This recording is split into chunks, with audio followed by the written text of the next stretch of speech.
Welcome back to my YouTube channel. তো কী অবস্থা সবার? আশা করি সবাই ভালো আছেন। তো আমিও ভালো আছি।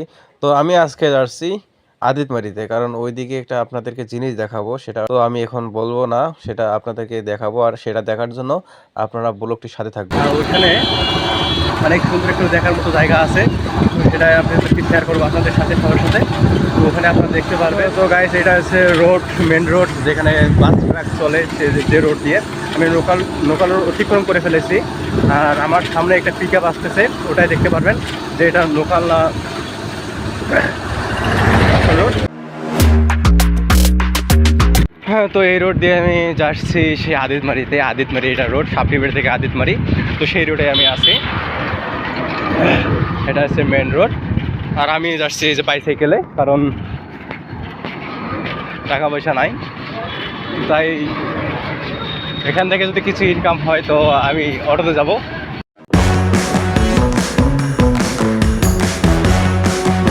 গাইস, দেখতে পাচ্ছেন আমার পিছনে একটা বড় গাড়ি আছে। তো কী অবস্থা হয় জানেন তো, এই অবস্থা কী হয়।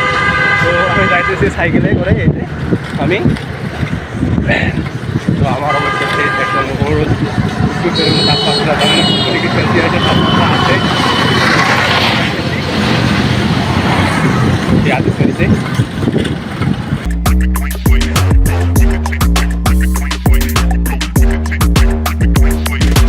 তো আমি আর আদিতমারি যাব না। আদিতমারির সাইডে এদিকে কিছু আত্মীয়র বাড়ি আছে, আর যেখানে যেটা জায়গা দেখাবো সেটা আর কি সাইডে আছে, ওটাই দেখাবো আপনাদেরকে। তো এই জন্য আদিতমারি যাইতে হবে না, আদিতমারি কিছু এই জায়গা এইদিকে আছে, তো এইদিকে আমি যাব। তো অবশেষে এই যে আবার ঘুরে পড়লাম সেই রাস্তায়। তো আমি ঘুরে পড়লাম সেই রাস্তায়, এই যে রাস্তা দিয়েই সেই সুন্দর জায়গাটি দেখতে পাবেন, যেখানে আমি আজকে আপনাদেরকে দেখাবো জায়গাটি। পরে কমেন্টে জানাবেন জায়গাটি কেমন ছিল। আমি এসে পড়েছি সেই জায়গাটিতে, যেটি আপনাদেরকে দেখাবো।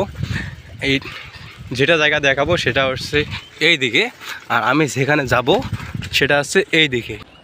তো গাইস, শেষমেশ আমি সে জায়গাটিতে এসে পড়েছি। এটা হচ্ছে নালপুল, আদিতমারির সাইডে অবস্থিত। আর ওদিকে আছে রাম মন্দির, এটা হচ্ছে রাম মন্দির। আর এখানে যে গঙ্গা স্নান হয়, অষ্টমী স্নান বলে, সেখানে এখানে আয়োজন করা হয়। এই কিছুদিন আগে হয়ে গেছে, তার অপ্রয়োজনীয় জিনিস কিছু পড়ে আছে এখানে। আর এটা হচ্ছে ব্রিজ,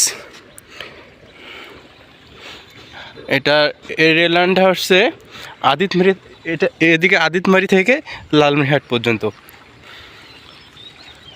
চলুন একটু ব্রিজে হেঁটে দেখাই। গাইস, আমি হাঁটতেছি, দেখতে পাচ্ছেন কত বড় বড় ফাঁকা রাখছে। আমি আগের তো অনেক যাতায়াত করছি এখানে, তাই আমি ভয় পাইতেছি না। আর যারা নতুন তারা তো হাঁটতেই পারে না। তো গাইস, আমি পার হইতেছি। তো আমি অনেকটা দূর এসে পড়লাম। তো আমার ওখানে বাইসাইকেল রাখা আছে। রাম মন্দির, এটা হচ্ছে দান বাক্স। গাইস, আমি এসে পড়লাম সেই মন্দিরে। তো এখানে যে রাম মন্দির, রাম ঠাকুর আছে, দেখতেই পাচ্ছেন আশপাশ। এখন আমি ব্রিজের নিচে এসে পড়েছি, ওই যে উপরে ব্রিজ, যেটা দিয়ে আমি পার হলাম। আর আমি এখন আছি নিচেরটা একটু দেখাবো আপনাদের। এগুলো অনেক পাথর, বড় বড়। তো এটা হচ্ছে একটু যাতায়াতের রাস্তা করে দিছে, তো যাই হোক ভালো করছে। নিচে অনেক বড় স্রোত যাচ্ছে, তো এখন জল কম, আর বন্যা হলে তো উপরেই জল হয়। তো আমি এখানে নিচে আছি, প্রাইস দেখতে পাচ্ছেন। অনেকটা ঘুরলাম, তো এটাই দেখার ছিল আপনাদেরকে। তো আপনাদেরকে যেটা দেখাতে চাইছিলাম সেটা দেখাইলাম। তো দেখার শেষ। তো আমি এখন চলে যাব আমি বাড়ির দিকে, আর একটু আত্মীয়র বাড়ি যাবো, ওখানে ঘুরবো, ঘুরে তারপর চলে যাবো বাড়িতে।